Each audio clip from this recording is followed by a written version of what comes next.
Hi everyone, welcome back to my channel. This video is I don't think I've done one of these videos before. It's going to be a book haul. I love watching these, so I thought it would be fun to make one because this month I have purchased, I don't want to say a lot, but quite a few books. Um, and so I just wanted to go over what they're about, what I think I'll rate them, and just share them with you. So let's get into it. I have a total of 9 books. Don't judge me. I have adult money and spend it on what I want.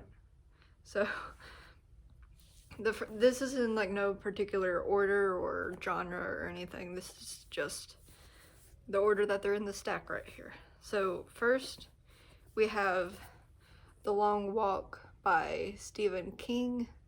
And most of these I got secondhand, used at a secondhand store. But anyways, so this is The Long Walk by Stephen King, but he's writing as Richard Bachman.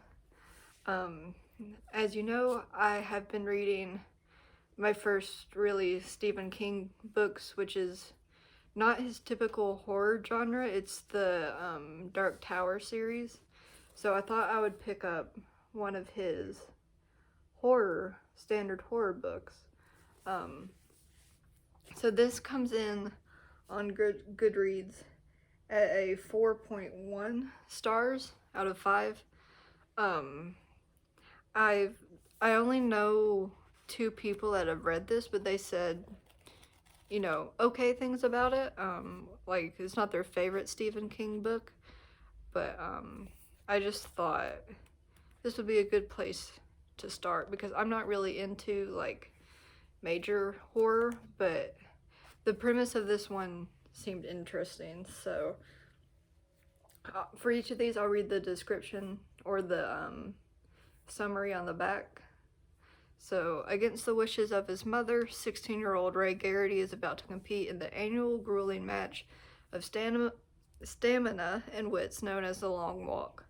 100 boys must keep a steady pace of 4 miles per hour without ever stopping, with the winner being awarded the prize, anything he wants for the rest of his life. But as part of this national tournament that sweeps through a dystopian America year after year, there are some harsh rules that Garrity and 99 others must adhere to in order to beat out the rest. There is no finish line. The winner is the last man standing. Contestants cannot receive any outside aid whatsoever. Slow down under the speed limit and you're given a warning. 3 warnings and you're out of the game permanently. So this one just sounded interesting because it didn't sound like too scary. So I thought I would give it a try at some point. So like with all of these, I might say, oh, I'm super excited to read this. I can't wait to pick this up. I hope to get to it next month.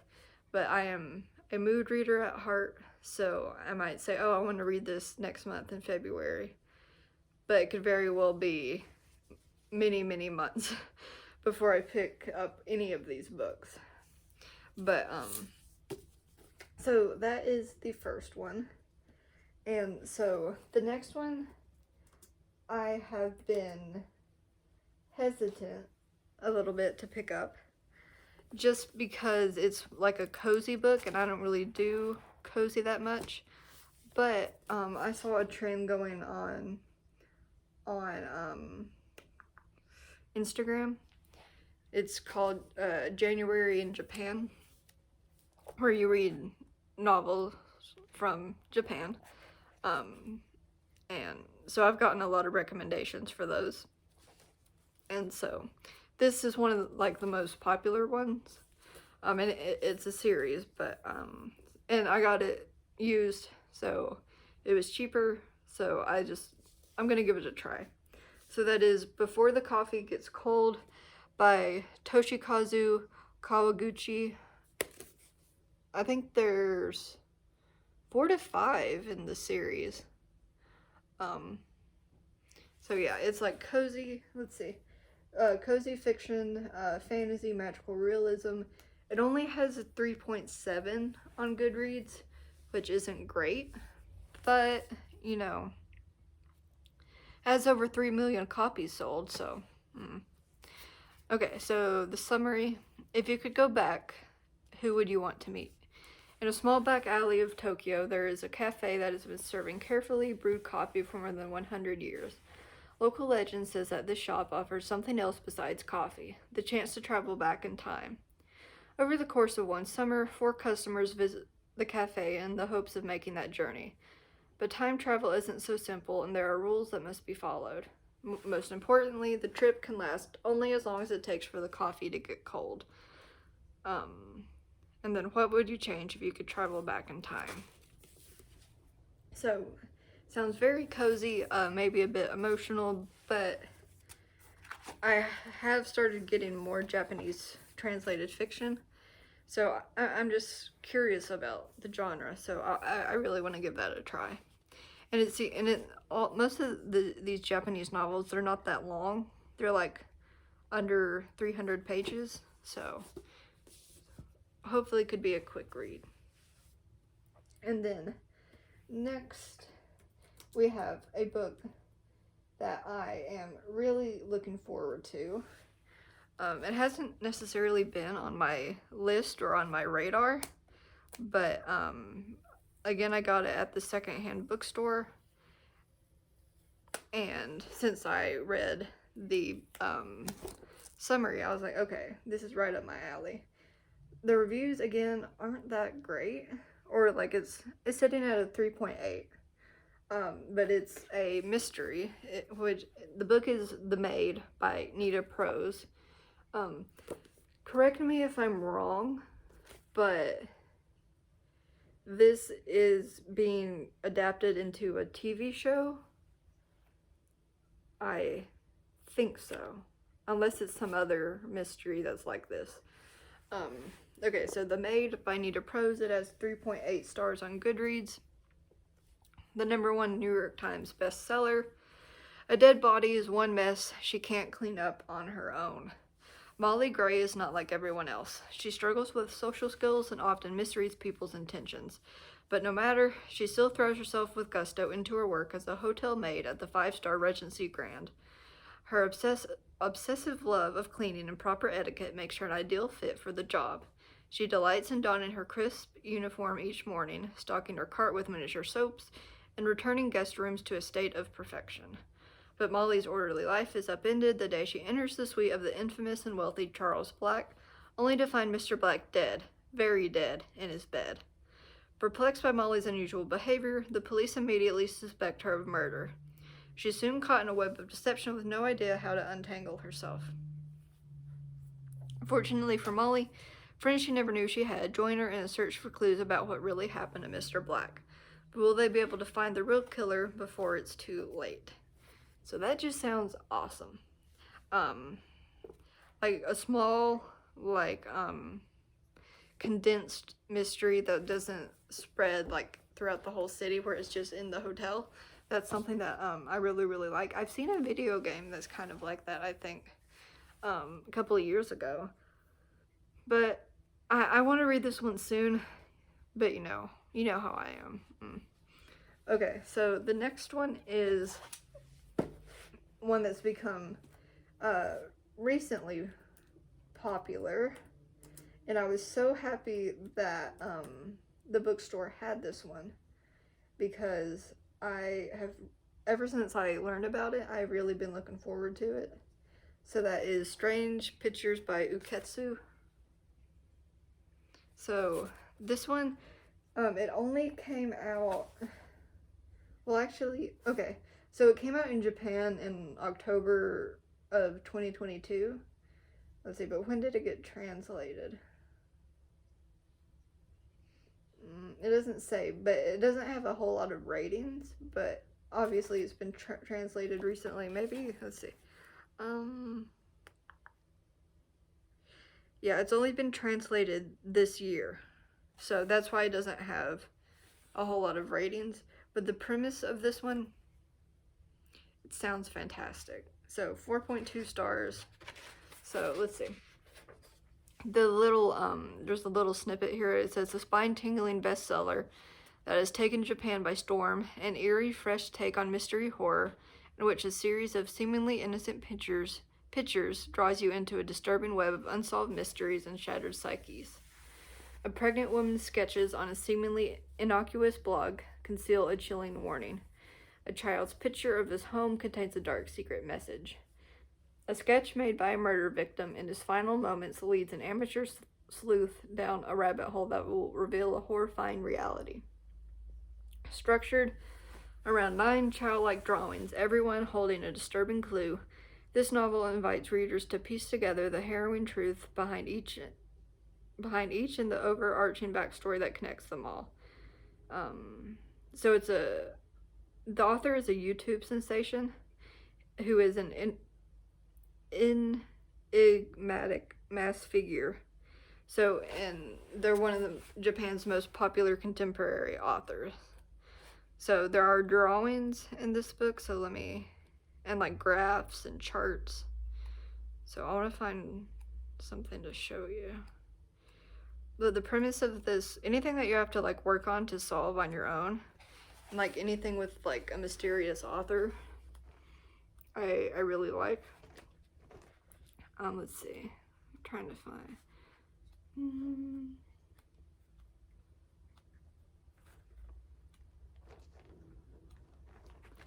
Okay, let's see. Something like this.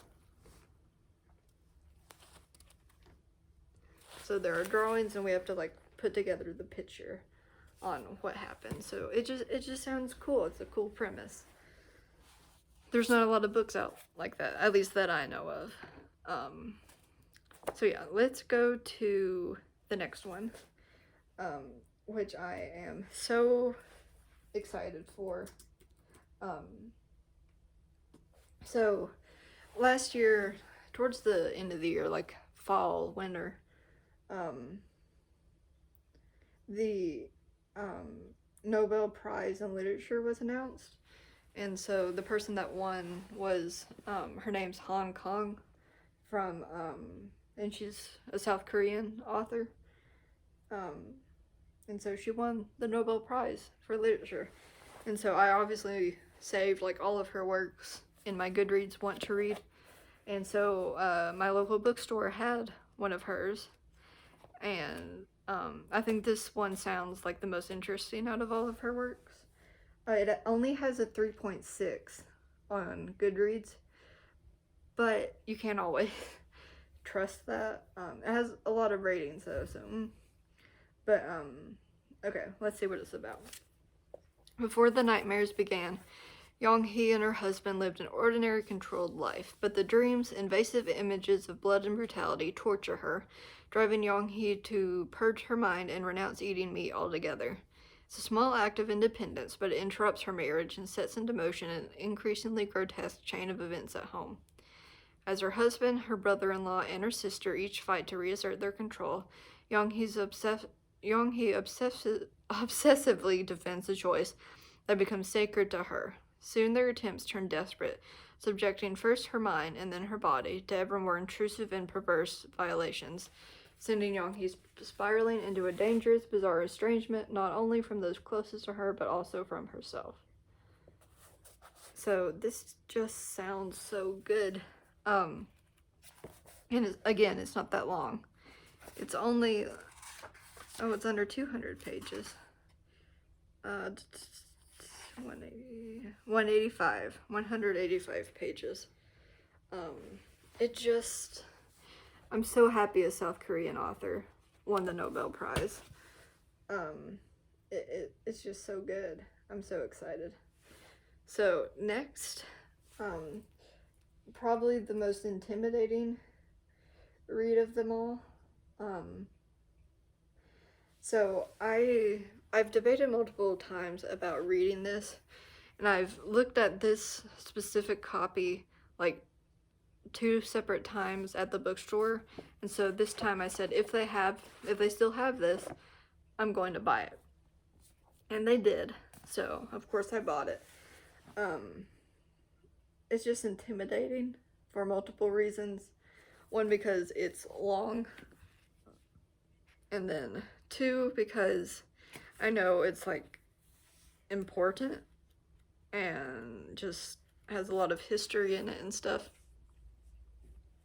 And so that book is Pachinko by Min Jin Lee. Yeah, it's sizable. It's like 470 pages. I know about Pachinko just, well, one, I haven't seen the Netflix. I want to say it's a show instead of a movie. I haven't seen any of the Netflix adaptation, but I know about it. Someone I trust online has said it's accurate, so it's just intimidating. But no one else in the store had picked it up, so I felt like I was destined to give it a try. And so, coming to the final 3, let's see. So these are, no, okay, yeah. So next is A Dreadful Splendor by B.R. Myers. So I've never heard of this book before. I was just browsing at the bookstore and just managed to stumble across it. It has a 3.9 on Goodreads. It sounds like a show that I used to watch, but in Victorian London, Genevieve possesses as a spiritualist to swindle wealthy mourners until one misstep lands her in a jail cell awaiting the noose. Then a stranger arrives to make her a peculiar offer. The lord he serves, Mr. Pemberton, has been inconsolable since the tragic death of his beautiful bride-to-be. If Genevieve can perform a seance persuasive enough to bring the young lord peace, she will win her freedom. Soothing a grieving nobleman should be easy for someone with her skill, but when she arrives at the Park estate, Mr. Pemberton is not the heartbroken lover she expected. He is certain that his fiancée was murdered, even though there's no evidence. Only a confession can bring justice now, and he decides Genevieve will help him get it. They can stage a haunting so convincing it will coax the killer into the light. She realizes her tricks aren't required after all. She may be a fake, but the ghost could be all too real. So this one, it also has a, what are these edges called? The speckled or speckled edges, which are like one of my favorite things in books. So this one just sounded interesting. It sounded like Shakespearean tragedy, ghost, Victorian London, detectives, Sherlock Holmes-esque. It just sounded compelling. So I'm excited to pick that one up. So then, coming to one of my most anticipated books on the list. It will load. Okay. So I have been curious about this author for a long time. I wanted to read this author for a long time, but again, I've just been way too intimidated because one, his books are kind of long, which doesn't really mean much because I'm reading like a 500-page book right now, but it's kind of like a genre that I haven't really explored yet. But the author is Murakami, and I wasn't quite sure where to start with him, but the used bookstore had this book, and so I thought, well, it's a shorter one, and hopefully it's, again, under 200 pages, so, but that book is After Dark again, it's by Murakami. So it sits at a 3.7 on Goodreads. Very, very popular author, by the way. So it's set in Tokyo during the witching hours between midnight and dawn. About two sisters, Eri and Mari. So all of his novels are very like surrealist. what I imagine the artist Salvador Dali, like his paintings, like if they were in book form, that's what I imagine Murakami's books to be like. So I'm very curious about it. No one I know has read any books by him, but again, I'm just curious because everyone praises him, so I'm just curious about it. And then coming down to the last book that I have purchased recently. So that book is Shark Heart by Emily, I can't read the cursive, by Emily Habeck. So that is Shark Heart, which it was a book of the month at one point, so I was happy to snag a copy. So it sits at a 4-star on Goodreads. So it is a gorgeous debut novel of marriage, motherhood, metamorphosis, and letting go. This intergenerational love story begins with newlyweds Rin and her husband Lewis, a man who over the course of 9 months transforms into a great white shark.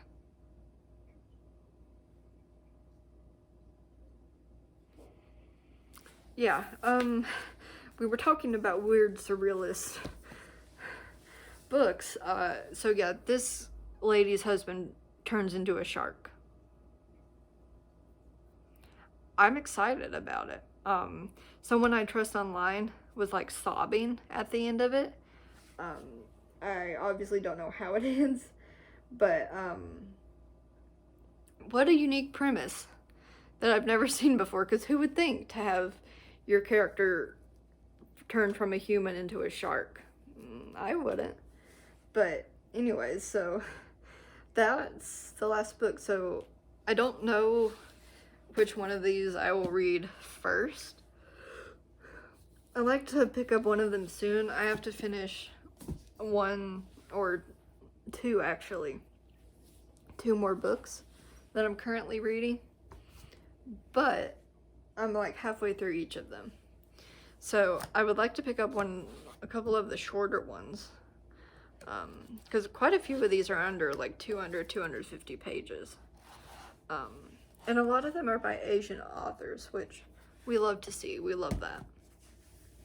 So anyways, this was kind of like quick and choppy and a mess. But I just wanted to share what I've been buying recently and why, and just to get a video out. So those are, sorry about that noise, my cat's toy. So those are the 9 books that I've purchased recently. A majority of them, all but 2 of them, were purchased at a local indie bookstore. So I encourage you to shop local if you can. I know a lot of places don't have small bookstores just based on population and demand. But we just had one open up here where I live, so I will definitely be visiting them very often. So yeah, those are books that I've bought recently. I hope to come in with a new video sometime soon. You know how that goes with me. But yeah, thank you so much for watching. Please comment and let me know what you've been reading or want to read this year. And yeah, stay warm wherever you are, because depending on where you are, it is very, very cold. Especially here. But my cat is starting to get into a toy. It's gonna make a lot of noise. So I will see you next time. Bye!